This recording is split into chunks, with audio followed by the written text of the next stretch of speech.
I can say that I do absolutely love my job, and I love my jobs, which is also important because growing up, my mother was like, you have to be good at one thing. And we used to be, Joe, you know this.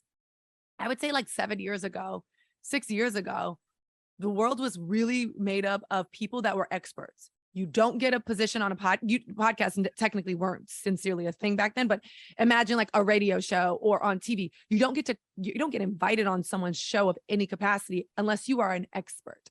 And I remember thinking, well, I'm no expert in anything. Like I literally do so many things and I know where they intersect, but I'm no expert. And we've kind of moved past and into space where, okay, you can be good at many things and you can create a career title.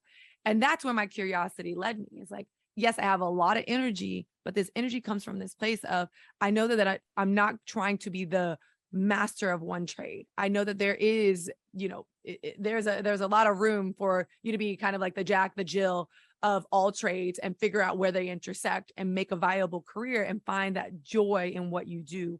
And that's what I continue to do. Even in my career now, as I look back at all the things I do, in-arena host of the Brooklyn Nets, going into my 10th season, going into 7 years, my 7th year anniversary is the end of October. 7 years at Peloton as an instructor. Never was an instructor prior to being at Peloton.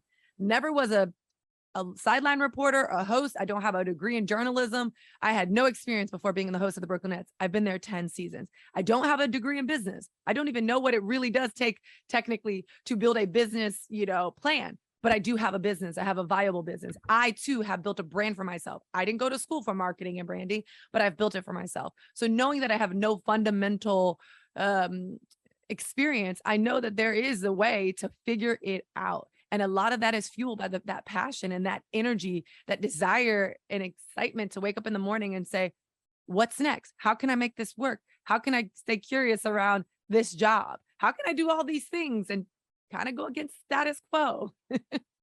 Well, and certainly you've done that. It seems like you're in touch with your, when you're in touch with your authentic self, really with that thing that it gives you passion and purpose, it's incredible what you can do.